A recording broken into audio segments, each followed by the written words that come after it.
Што се криптовалути? Платежно средство, замена за пари. Разликата во криптовалути и во фиат валутите е што криптовалутите постојат само во електронска форма. Работат врз база на посебен софтвер, блокчейн систем, што е една нова технологија, неодамна е измислена од 2008 официјално, со почетокот на првијата криптовалута, односно биткоин. Како се набавуваат? Криптовалути може да се купуваат онлайн, постојат менувачници за криптовалути и начинот на функционирање на трансакции, на купување е многу лесен, едноставен и за секого е пристапен во цел свет. Што е потребно за копање биткоини? Првото беше со обичен компјутер, можеш и со обичен лаптоп.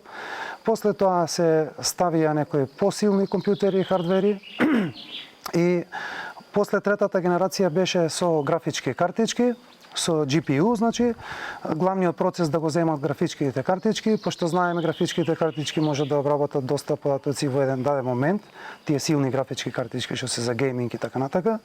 И после тоа, последната генерација што се изваја од пред неколку години, тие се викаат ASIC компјутери, тие се одредени само за майнинг и моментално тој тип на майнинг се случува во биткоин. Процесот станува потежок. Зошто? Биткоин мајнирање би постоело уште наредните 100 години, но меѓутоа како што иде со тек на време, копањето, односно мајнинг на биткоин ќе станува се потешко, затоа што колку повеќе има луѓе во тој софтвер и работат со даден хардвер за да ја мајнираат, да ја извадат таа паричка во пазарот, во блокчейн системот да бидат пуштени, така ќе станува потешко. Значи на секоја четврта година отприлика се намалува, се преполовува тој број што бил преходно на мајнирани биткоини во еден блок. Колку биткоини постојат во светот? Залихата на тие парички е ограничена. Постои само 21 милион на биткоини, што можат да се искористат. Моментално се пуштени во циркулација на ликвидност во маркетот преку 18 милиони. Зошто цената драстично им порасна? Како што иде со тек на време, таа цена ќе расте, затоа што само 21 милион биткоини постојат. Нема повеќе да се произведат, значи таа е фиксна бројка, што значи кога нешто на пазарот го има во помала бројка, поборувачката расте, значи со тек на време интересот за криптовалути расте и тоа значи дека оди нагоре. И тоа е причината зашто биткоин од самите почетоци до денеска има многу драстичен голем скок, нешто што е невидено во економијата досега. Купување или копање? Јас дефинитивно им би препорачал на сите, значи да одат на таа варијанта купување. Мајнингот е мало што нешто поконкретно, треба големи инвестиции, нели како што рекав, треба хардвер купување и како што иде со тек на време мајнингот станува се помалку поисплатлив. Тргување преку менувачница за криптовалути. Што е потребно? Треба еден мејл, да се регистрирате, после тоа ги давате во верификација своите лични документ, како лична карта или пасош, за да се верифицира вашата сметка. Кога ќе се утврди верификацијата на идентитетот на личноста, тогаш таа менувачница му дозволува на тоа лице да може да купува криптовалути и да продава криптовалути. Тоа исто така е многу едноставно и лесно. Можеме со било која дебитна картичка, Visa или Mastercard, можеме да направиме трансакција од фиат валути да си купиме криптовалути по наша желба. Препорачани валути за почетници? Јас им препорачувам на сите почетници да гледаат во топ 20 валути, за да имате една стабилност, да имате некоја стабилност и сигурност за своите средства. Од што им зависи вредноста? Секоја одредена валута има различна supply, одреден supply на парички, колку ги има во целина. Некои валути имаат по 1 билион парички од нивната. Некои имаат, по пример конкретно биткоин има 27 милион.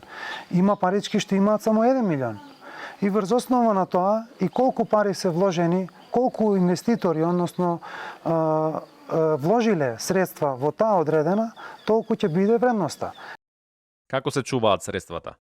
Има Hot Wallet, како што го спомнав, тоа што е онлайн, тоа ви е исто како е на кога имате во банката, се логирате на одредена банка, си имате своје конто, можете си видите како се средствата. Тоа е исто, идентично. Што е cold паричник? Тоа значи дека ако можеш да ги повлечеш своите средства од софтверот, односно од твоето конто што го имаш, на таа одредена менуачница, криптоменуачница, да ги повлечеш на едно USB, буквално како едно USB, и да си ги ставиш тука, што значи дека ќе ти биде најсигурни пари. Значи ги имате парите буквално во едно USB.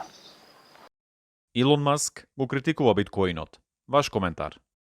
Ние имавме сега на почетокот на оваа година, имавме еден голем, крупен шопинг, да речам, купување на биткоин во износ на 3 милиарди долари. 3,1 да бидам попрецизен. Од кој 1,5 милиарди купи Елон Маск. Ако тоа не чини, како што он кажува или наоѓа, да речеме, мани, зошто он не ги продаде? Тука ќе го добиете одговорот. Ова е само манипулација на пазарот, ништо друго. Копањето троши премногу струја. Во ред ли е тоа?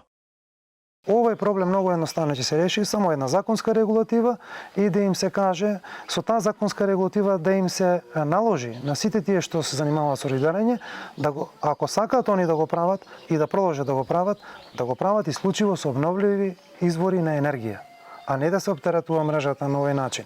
Не може во еден стан да се троши, пошто ние сите знаеме, тие што се занимаваат со майнинг, тоа е потрошувачка пута 15 или пута 20 на еден обично домаќинство. Тоа е големо оптеретување.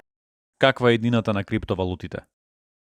Дефлационо ќе одат цените многу горе на криптовалутите и спроведувањето на тој блокчейн систем ќе биде масовно, значи почнувајќи од најголемите компании, конкретно Amazon сега моментално работи на тоа да има спроведување на тој блокчейн систем. Сите тие, дури до една обична продавница во нашето мало, треба да има еден таков софтвер за подобро да има подобра ликвидност, да има попрецизни податоци за нештото што купиле, што го продаеле, и трансакциите ќе бидат многу транспарентни, отворени и исто така ќе бидат прецизни. Значи, загубата на сите фирми ќе им се намали со овој вид на софтвер. А, како што реков, многу е битно тајмингот. Тајмингот е се. Во секоја инвестиција тајмингот е се. Треба луѓето да разберат дека ние сме пред почеток на масовна адапција. Тоа значи дека ќе имаат голема заработка. Но меѓутоа, како што реков, треба да знаат точно на кој проект да му веруваат и да ги вложат своите средства.